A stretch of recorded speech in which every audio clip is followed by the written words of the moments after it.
Hello, buddy. Welcome back to the Tin Man Score channel. I'm your host, Jeffrey Tin Man Taylor, and today I'm reacting to the final chilling scares for you guys this evening. And this one is titled 3 Downright Horrifying Thunderstorm Horror Stories. Anyway, I'm going to turn the lights off, move the camera up here for you guys, and let's get this action on the road and in the bag. All right, here we go.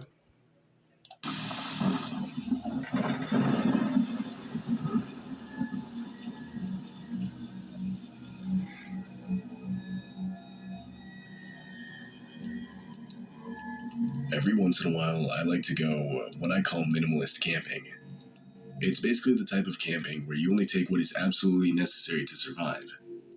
It's definitely not for everyone, but I see it as a fun challenge. I mean, oftentimes I won't even take a tent, just a tarp to lay on the ground. No thank you. If I was going camping, I'm bringing a tent and either a sleeping bag or an inflatable mattress, because there's no way on this earth I'm going to be sleeping on the ground without any comfortable padding. Let's put it that way. I did exactly this over one June weekend. I was alone and in the middle of the forest. Now, it wasn't like a campsite. I usually try to stay away from those. I much prefer a completely uninhabited part of the forest. Usually what I'll do is park in some random spot on the side of this forest road. I'll then walk out at least a mile and camp where I'm stood. Or sometimes if I find a small body of water, I'll camp next to that. Anyway, it was the first night of this specific trip. By this point, it was already dark. I was laying down next to a fire I created with a small fire starter kit that I had brought when it started to rain. Now, again, I didn't have a tent. I would not be able to last the night in the rain. To make things worse, I checked the weather for the weekend the night before, and no rain was shown. I guess that just goes to show how inaccurate those predictions can be. It was only sprinkling, but I knew if it got worse, I'd just have to call the whole trip and go home. Of course, it did get worse. It started absolutely pouring out. And to make things even worse still, thunder and lightning both started going off nearby. I'll be looking at the forecast, and if it's calling for rain showers going through that area, I wouldn't go. So I packed up what little I had and started jogging back to my car through the dark forest, only lit by a dim flashlight I had in my hand and the occasional lightning flash. Fortunately, I made it back to my parked car relatively quickly. In order to see anything in front of me, I had to put the windshield wipers on their max setting. I had about 10 to 12 miles on this secluded and narrow 2-lane road in the forest with no streetlights before I would make it back to a main road. I was only about 2 miles in when I rounded a corner and saw a Subaru with a small trailer parked diagonally across the road. The way in which it was parked completely blocked me from getting by. I couldn't even go off the road to get around it because there were trees on either side. I wasn't able to see inside the car, so I turned on my high beams. This revealed a man slouched over in the driver's seat, his head uncomfortably resting on the steering wheel. From the looks of it, he was completely unconscious. Just then, lightning struck. The flash revealed another man, just out of the view of my headlights. I was outside, laying face down on the road in some puddles. He too looked unconscious. An immediate sense of unease overwhelmed me. The scene was too perfect. I mean, the car and its trailer just so happened to block the entire road after a bad accident, and everyone involved became unconscious. I was seeing a lot of red flags. I had always heard stories of people playing dead in the middle of the road as a way to lure unsuspecting people out of their cars for some sinister purpose. I decided I wanted no part of this. I began reversing to find a spot where the trees gave me enough room to make a 3-point turn. My eyes kept darting back and forth from my rearview mirror to the Subaru. Just when I got back far enough, I turned my head back towards the Subaru one last time, and my blood ran cold. The man that was in the driver's seat and the man that was lying on the road were now both running full speed towards my car. Meanwhile, more men were jumping out of the trailer and proceeding to do the same. There had to have been at least 5 or 6 guys all running towards me. Oh shoot, it was actual ambush. Oh man, I'm glad you did not get out of your car, because if you did, not only them 2 guys that are acting like they're unconscious, but the others that were in a trailer, they would have just beat the crap out of you and took the car and maybe robbed you from your personal belongings. Oh boy, he needs to hurry up and back up quick and get out of there. I was still completing the turn. When they got close enough, they started aggressively yanking on the door handles. But I had them locked. I threw it in drive and barreled out of there. I was forced to take a longer route back home. For that drive, I swear I had my eyes on the rearview mirror checking to see if I was being followed, or that I had them on the road in front of me. When I did get home and had a second to calm down, I called the police. Though they didn't find anyone or even anything matching the descriptions I gave. And I'm not sure anything's gonna come of it. I didn't get a license plate number, and it was too rainy to make out any facial features. Something I did take note of, though, is from what I could see, they didn't have any weapons. Rather, they had stuff like ropes, handcuffs, and tape. You'd think people doing this would just want to rob you, and admittedly that's probably how it goes for most of these cases. But I truly believe this time was different. I don't know what they wanted to do, but something tells me it was worse than being robbed.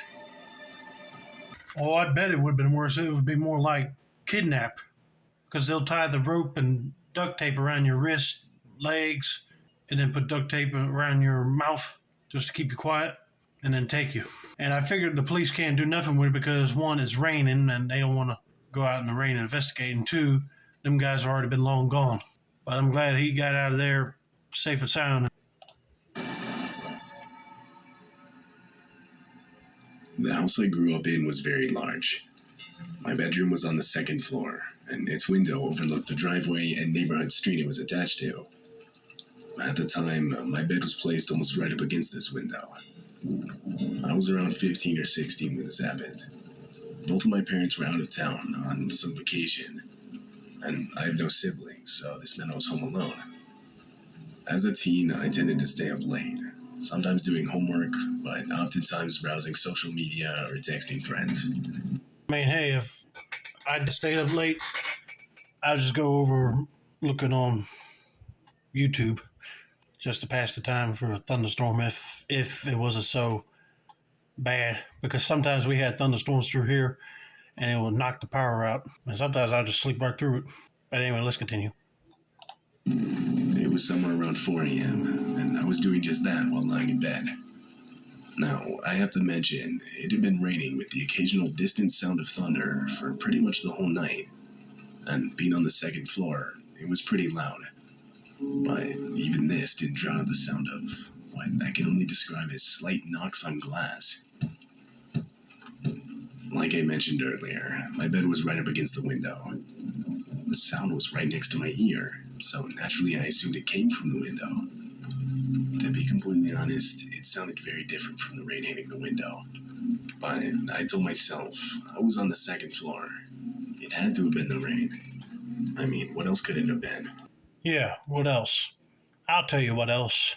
Somebody was able to climb onto your roof and start tapping the window. That's what it is. At this point, it got me all shook up, and I got to pay attention to this noise to see if it sounds like heavy rain. If not, somebody's out there. So I sat there and completely brushed it off. Fast forward 30 minutes, and I was still awake lying in bed on my phone. All of a sudden, I heard the all-too-familiar humming sound made when the garage door to the house is opening.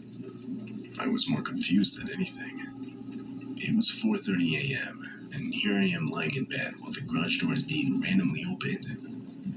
I figured something with the electricals must have been glitching because of the storm. Yeah, I'll be thinking, how in the hell is this thing operating? You got to have a remote to even turn that sucker on to open the door. I'll be thinking that's weird. I'll be going out there to check ASAP to shut it before someone or something walks in. So I got up out of bed to go and shut it again. I made it about halfway down the stairs when I stopped. In the corner of the kitchen, I could see some figure wearing all black and crouched down. I couldn't tell if what I was seeing was real. I stood there for probably 20 more seconds, waiting for the next lightning strike to provide enough light to see. My heart sank. It was very clearly a person. but I couldn't tell if they were looking in my direction or not. I decided rather than making a run for it, I played off like I forgot something upstairs. I patted my pockets as if I was looking for my phone and turned around to go back up the stairs.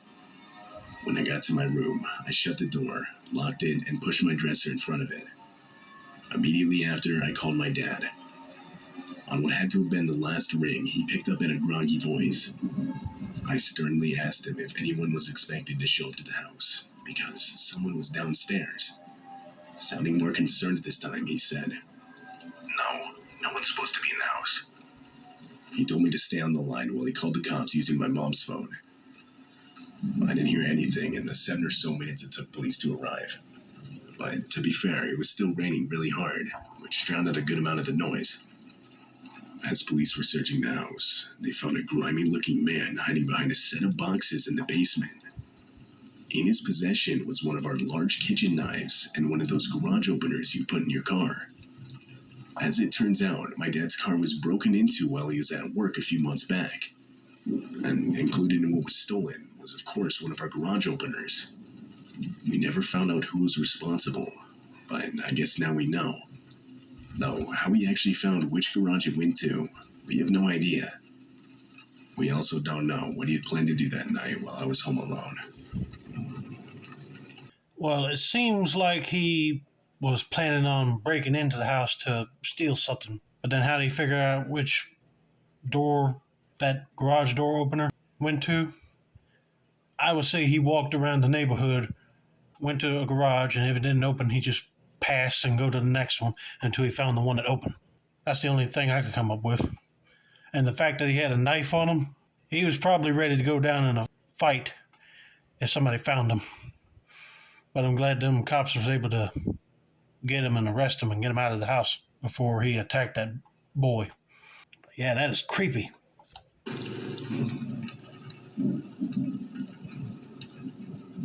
This happened outside of an old house I used to live in 8 years ago. The house was a few miles outside of a small town with very little people. And because of the location, the house had no neighbors whatsoever.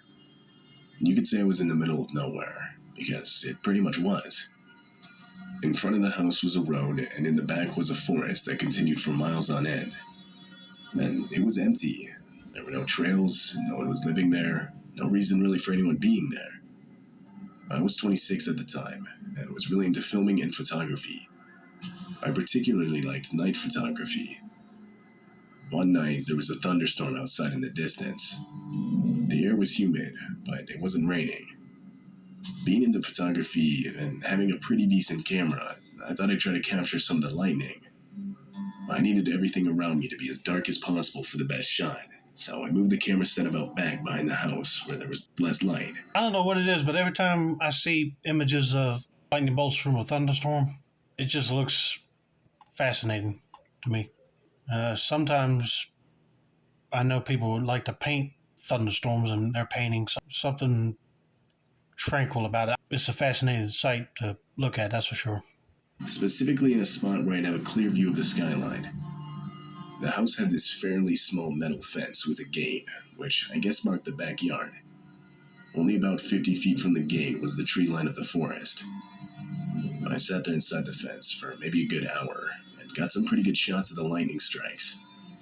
There was almost no wind, and the only sound you could hear was the occasional thunder rumbling. While sitting there, I felt the urge to relieve myself, so I opened the gate and walked over towards the tree line. I was standing there for maybe 30 seconds. I was almost done when I heard something. I couldn't make it out at first, but I remember I got a strange feeling about it. It did not sound natural. I stood still, looking into the forest for a few seconds, but I couldn't see anything. The clouds had moved more towards the house by this point, and it had now begun to drizzle. I turned around towards the house, as I had to get my camera equipment inside to keep it from getting wet. But just as I turned around, I heard the sound again.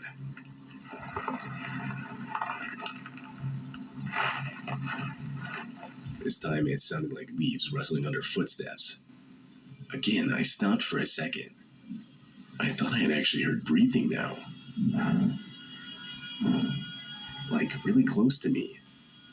My eyes were still adjusting to the darkness, But as another lightning strike lit up the sky, I could see for a brief second. Some figure was stood perfectly still just feet away from me, slightly behind a tree branch. It was just looking into the ground. The only thing I remembered was that I ran, jumped the fence, and went into the house so quickly that I didn't even notice I'd scratched on my leg pretty bad in the process. That's when I realized I left all of my camera equipment outside in the rain, so I forced myself to go back out there. The whole time, I kept my eyes fixed on the tree line, looking for any movement. I grabbed the camera and backed into the house before locking every single door and window. That night, I didn't sleep very well. A few hours after I'd gotten into bed, I again heard the sound. Footsteps, this time walking around the outside of the house. I didn't move at all. I stayed as still as I could. Come morning, and that was it. Nothing else happened. I never heard or saw anything again after that. I still have no idea what I saw that night. No one should have been out there. I mean, again, all of this happened in basically the middle of nowhere. This was by far the scariest thing that I experienced in the 20 or so years I lived in that house. That guy was probably messed up in the head and wandered out into the woods right near that guy's house. And I don't know what he was planning on doing after that, but he sure did scare the crap out of that kid. And all he wanted to do was take pictures of the lightning bolts. But I'm glad he did grab his camera equipment, because if he left it out there, that guy probably would have took it. You never know. But it's also creepy that he started walking around the house too. But I'm just glad he did not break in the house. But anyway, I hope you guys enjoyed this video. Don't forget to like, subscribe, turn on post notifications for more Chill and Scares content like this. This has been another successful installment of the Tin Man's Corner channel. I'm your host, Jeffrey Tin Man Taylor. I say that's a wrap, and have a nice day, all. And have a good weekend.